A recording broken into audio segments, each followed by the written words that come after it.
Arriving in Paris, the man who wants to be the next Prime Minister. Keir Starmer enjoying a French business breakfast before the main event. A meeting behind closed doors with President Macron. No press allowed, just 2 photos released to prove it happened. This is a Keir Starmer Labour want you to see. Do you think the French president wants to get to know you privately, not publicly?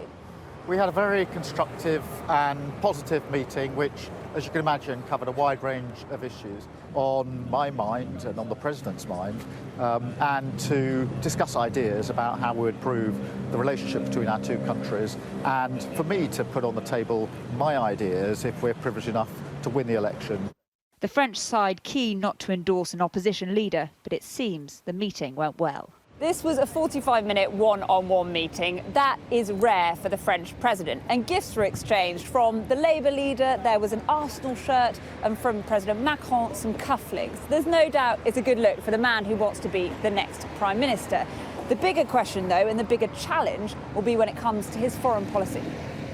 And on policy, Keir Starmer has been bolder, opening himself up to attacks over claims he could secure a better Brexit deal, and a government keen to paint him as a Europhile. Do you think Paris thinks that Keir Starmer could be more open to a close relationship with Europe? I think that in French eyes, the fact that he didn't vote for Brexit definitely, counts for something.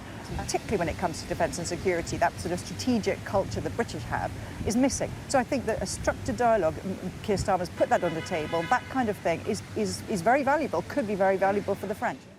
An entente cordiale is one thing, but it's the view at home that matters. I would do a much better job. In places like West Yorkshire.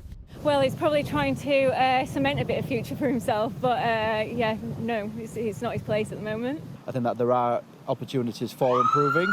There are opportunities, for new deals, new negotiations. Doesn't necessarily mean that we have to stay directly away from Brexit, but there are ways that we can improve it.